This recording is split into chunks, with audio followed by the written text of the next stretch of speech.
Your bass style is super, super unique and recognizable anytime, anywhere, regardless where you hear it. Where did you, I guess, how did you develop that style when you were younger? Like, how did you create that style?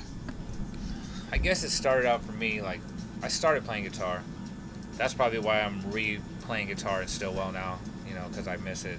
And when I was watching, way back in the day, man, I was watching some video and I would see this crazy band. They're like spazzing out, jumping all over the place, and the bass player's like slapping his bass like harder than I've ever seen anybody slap his bass. And I'm sitting back, I'm like, who are these psychos, man? But it was like dope. And then at the end, it's all Red Hot Chili Peppers. I mean, this was in like 1949, you know?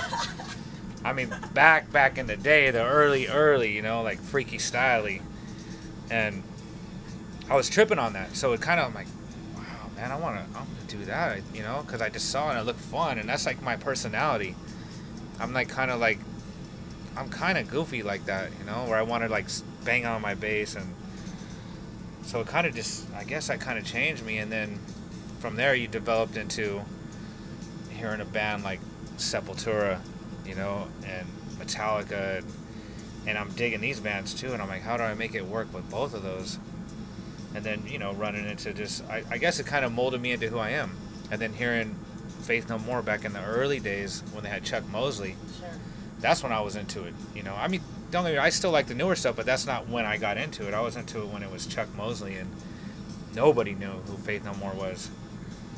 And I heard that, and I was like, wow, this is like, started molding me into, I guess, who I am today. Street metal kid.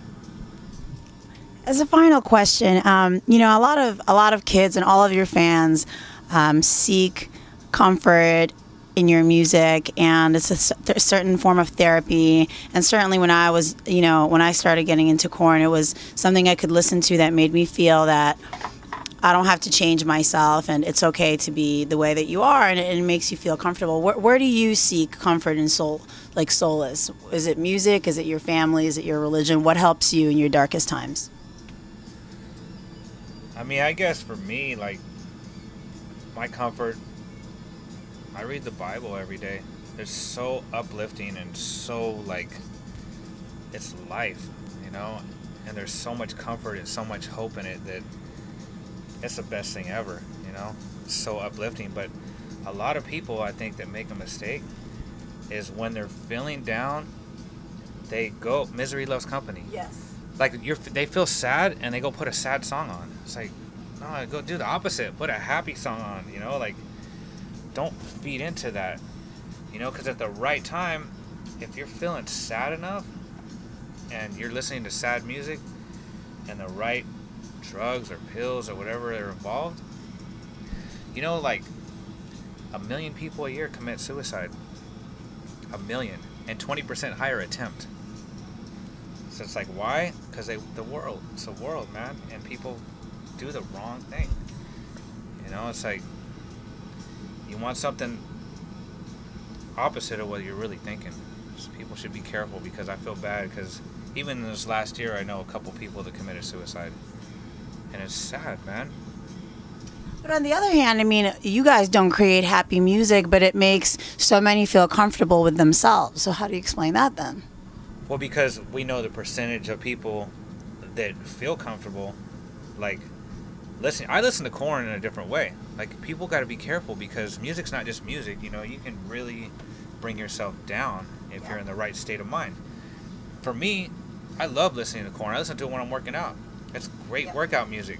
But if I was in a dark room with some candles alone and I was on a bunch of pills and alcohol and feeling the right mood, who knows what could happen. So it's like, you really got to be careful, you know, of how you're listening to music, because it's very powerful. And I mean, I know, I don't know, man, it's just scary. I don't know. You gotta wield the art properly. You do got to be careful, man. Thanks for your time, Fieldy. The new album, Korn 3, Remember Who You Are, out now, and it's amazing. Go pick it up and listen.